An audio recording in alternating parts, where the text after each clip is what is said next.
I'm soon to hit my double century.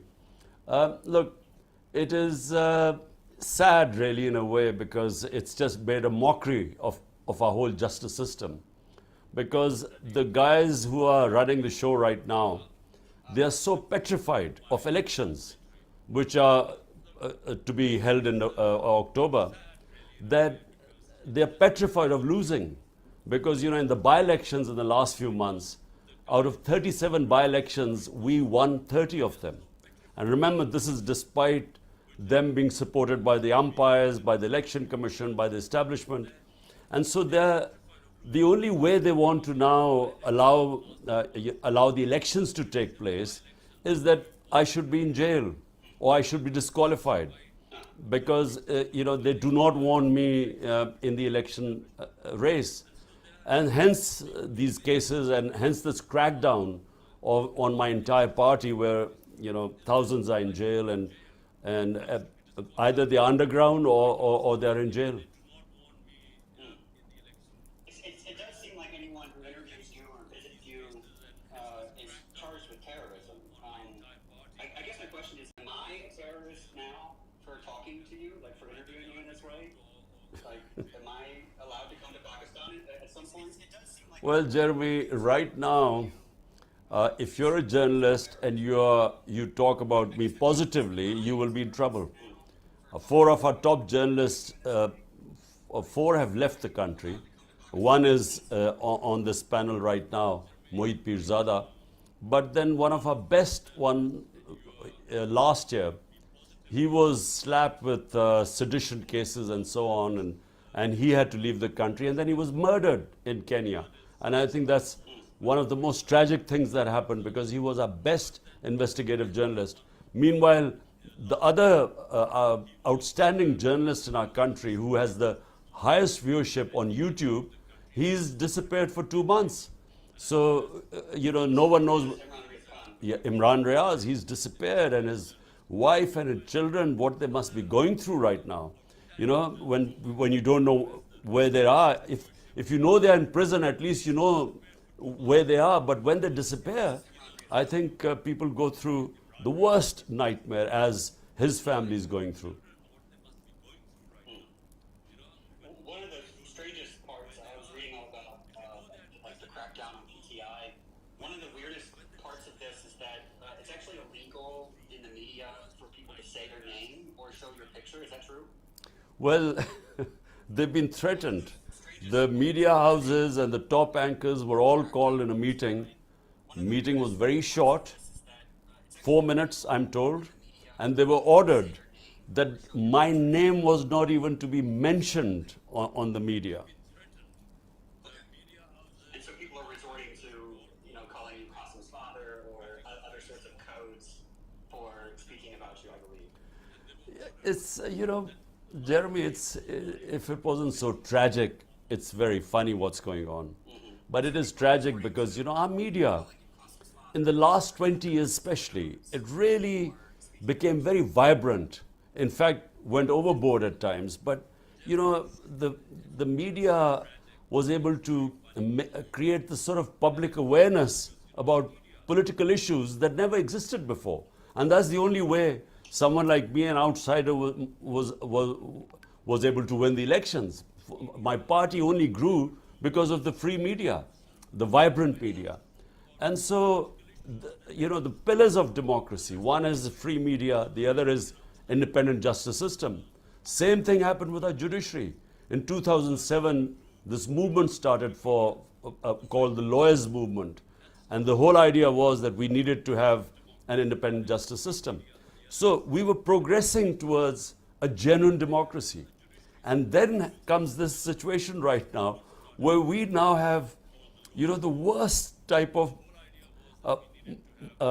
martial law. I mean, it's an undeclared martial law right now. Basically, there is no democracy left in Pakistan. And what makes the current, so you said they have an undeclared martial law. Pakistan has obviously been under martial law before in the past. Would you say these are comparable situations?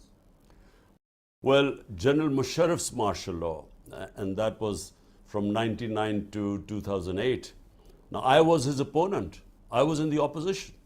I went to jail for about 7, 8 days during his martial law. But I'm telling you, that was liberal compared to what is going on right now. I mean, this is, I feel as if it's like, what people must have felt in Stalin's Soviet Union or Nazi Germany. I mean, people get picked up in the middle of the night. If they're not there, their relatives get picked up. Their houses get broken. They get robbed. The businesses are shut. And this is anyone who has anything to do with PTI. I'm not even talking about the senior leadership. And it's happening to the workers. I mean, it's never happened in our country before. Totally, the media is controlled. The judiciary is under extreme pressure. And I must say, some of the judges, despite the pressure, are sort of giving us whatever little relief we get. But I mean, all civil liberties have gone out of the window. Now, talk me through the events of I believe, May 9th, where you reported to the Supreme Court and you were abducted inside of the Supreme Court, correct? Well, I was sitting within the precincts of the Islamabad High Court, and I was sitting there to get my bail, or various bails, because every day I have my going to courts is like people going to the office. So every day I have to go to one court or the other when you have over 180 cases.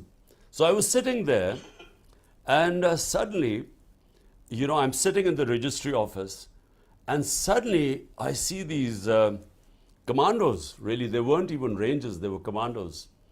And I thought, first of all, because my life is at risk according to the government, my life is at great risk. So the courts had asked them to give me protection. So I thought these guys had come to protect me, that there might be some terrorist hold up there. And then I discovered it was me who they were after. And so they really broke in, they beat up everyone. They beat up the lawyers, the staff there. They then dragged me out like I was some sort of a terrorist. And it was all illegal. And later declared by the Supreme Court of Pakistan, declared it unconstitutional and illegal, the way they abducted me. And of course, those images, when they went out, it had a reaction. Right. And so 4 days later, you're released from jail because the abduction was deemed illegal. And you found out that during those 4 days, there had been protests, there had been violence. And what was your reaction? Well, when I was asked by the Supreme Court, they told them to bring me to the Supreme Court. So from the prison, I went to Supreme Court. And the first time I discovered that there had been violence was when the Chief Justice asked me, that he said, "Do you condone this violence?" So I had no idea that there had been violence. I expected there would have been protests. But, when I was shot, and about 11 of our people had bullet wounds, one of the bystanders was killed. Even then, there were protests, but there was no violence or there was no arson. So I was quite shocked when I was told by the Supreme Court, and I immediately, of course, condemned it. Because in my 27 years, I've always urged my party always to remain within the Constitution, our right for peaceful protest, but never violence. So as things unfolded, Jeremy, unfortunately later on, we discovered that these people were embedded within us.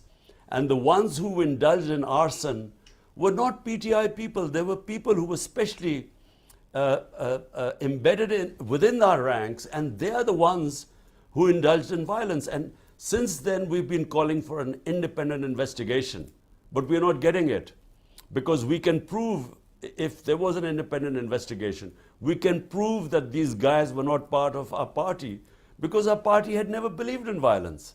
But unfortunately, that was used as a pretext. We feel it was pre-planned, the whole thing.